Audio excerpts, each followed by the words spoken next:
প্রথমত আমরা এখানে এসেছি এর কারণ হচ্ছে আমরা অটোরিকশার বন্ধ চাই। আমি একজন ভুক্তভোগী। আমি এখানে আমার ঢাকাতেই আমি আমার স্ত্রী, আমার পরিবার নিয়ে থাকি। আমি বাড়িতে যাওয়ার সময় আমার বাইকের সাথে অটো, আমি গলি ২০০ গজ দূরে আমার বাসা। বৃষ্টির সময় একটা অটো ৪০-এর উপর স্পিড ছিল আমার মনে হয়। ও এসে আমার বাইকে লাগিয়ে দেয়, আমার ওয়াইফ পড়ে যায়। আমার ওয়াইফ তখন প্রেগন্যান্ট। আমার ওয়াইফ ৪ মাসের প্রেগন্যান্ট। আমি পড়ে যাওয়ার পর আমার কী হয়েছে আমি খেয়াল করি নাই। আমি আমার ওয়াইফের দিকে তাকায় দেখি আমার ওয়াইফের নাক দিয়ে ব্লিডিং হচ্ছে। এরপর যখন আমি আমার ওয়াইফকে নিয়ে যাই টেস্ট করাই, তখন দেখি যে আমার ৪ মাসের যে বাচ্চা তার দুনিয়াতে নেই। তো একটা মানে প্রথমবার বাবা হওয়ার যে অনুভূতি, সেই অনুভূতিতে আঘাত লাগে। ইভেন এখনও আমি স্ট্যাবল না। সো এই কারণে আমরা এই প্রোগ্রামটা অ্যারেঞ্জ করেছি আমরা সবাই মিলে একটা সচেতন নাগরিকের ব্যানারে। আর আমরা চাই যে আমার মতো ভুক্তভোগী যাতে আর কেউ না হয়। হ্যাঁ, এটা একটা হত্যা। কারণ একটা বাচ্চা যখন একটা মা, নতুন মা যখন প্রেগনেন্ট হয় প্রথমবারের মতো, ওর আদর আপনারা জানেন প্রতিটা পরিবারে কীভাবে হয়। আমরা ওর হাতটা পর্যন্ত ধরার আগে চিন্তা করি। ইভেন ও একলা না, ওর পিছনে ওর ভিতরে আরেকজন। আমরা প্রতিনিয়ত ওর ডাক্তারের কাছে, ওই দিনও আমি ডাক্তারের থেকে আসতেছিলাম। ইভেন আমি যে বলতেছি না, আমার লিটারেলি আমার মানে বুকে কাঁপন ধরে যাচ্ছে যখনই চিন্তা করি। মানে একটা হত্যা। কিন্তু এটার কোনো আমি কাউরে মামলা দিতে পারি নাই, কোনো বিচার চাইতে পারতেছি না। কিন্তু আমি এটা চাই যে আমার মতো যাতে আর কোনো বাবা তার বাবা হওয়ার আগে অনুভূতিটা না হারায় ফেলে। দেখুন, অটোরিকশা হচ্ছে বিস্ফোরা। আর অটোরিকশা বাংলাদেশে ৫০-৬০ লক্ষর উপরে আছে যতটুকু আমি জানি, মানে শুনেছি। অটোরিকশা এখন বাংলাদেশের রাজনীতিতে বিভিন্ন ধরনের পালাবদল হয়েছে।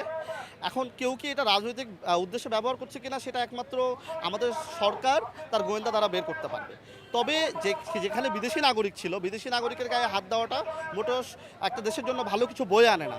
এই জন্যই মূলত এই মানববন্ধনটা করা, যে বনানীতে একজন বাইকারের গায়ে হাত দেওয়া হলো, বিদেশি নাগরিককে হেনস্থা করা হলো। এর জন্য আমার মনে হয় দেশের সম্মান রক্ষার্থে একজন সংবাদকর্মীকে রাষ্ট্রের যে কোনো বড় ধরনের যদি রাষ্ট্রের সমস্যা হয়, আপনার ৪৪ ধারা জারি থাকে, সেখানেও সংবাদকর্মীর গায়ে হাত দেওয়া হয় না। সেখানেও সংবাদকর্মীকে তার কাজে সাহায্য করা হয়। এমন একটা জায়গায় সাধারণ রিকশাওয়ালা এত বড় সাহস থেকে পায় যে একটা রাষ্ট্রের চতুর্থ স্তম্ভকে গায়ে হাত দেয়। এগুলো নিয়ে আমার মনে হয় সরকারের সদিচ্ছা থাকলে বের হয়ে আসবে। আমি আশা করি সরকার এটার সুষ্ঠু একটি বিচার করবে। আমরা আজকে এসেছি আইনশৃঙ্খলা বাহিনীকে হেল্প করার জন্য, সরকারকে হেল্প করার জন্য। যেহেতু আমরা এখানে নানান শ্রেণীর নানান পেশার মানুষ আছি, আমরা আমাদের দাবি দাওয়া নিয়ে কথা বলবো। আমরা চাই আইনকে সহায়তা করতে। এখানে যারা যেই পেশার মানুষই আছি না কেন, যারা রাস্তায় চলি, তারা আমরা ট্যাক্স দেই, আমরা আইন মানি। ইভেন আইন ভঙ্গ করলে তার একটা পানিশমেন্ট আছে, যেটা অটোর বিরুদ্ধে নাই, অটোর উপরে নাই। কিন্তু একটা রুলস রেগুলেশন, এগুলো সরকার ভালো বুঝবে। বাট আমি মনে করি এই অটোকে নির্মূল করে দেওয়া উচিত। অটো হচ্ছে বিস্ফোরা।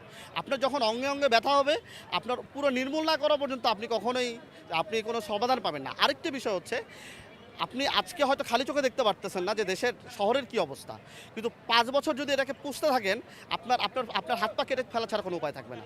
একটি দেশের জন্য এটা একটা অশনি সংকেত। আমরা একটা কথাই বলতে চাই, কৌশলগতভাবে ওদেরকে প্রতিহত করতে হবে, যা সরকারের গোয়েন্দা সংস্থায় ভালো পারবে। সচেতন নাগরিক হিসাবে বলবো যে আমরা নাগরিকত্বের জায়গা থেকে আমরা সরকারকে সর্বোচ্চ হেল্প করব। সরকার যদি চাইবেন আমরা প্রস্তুত।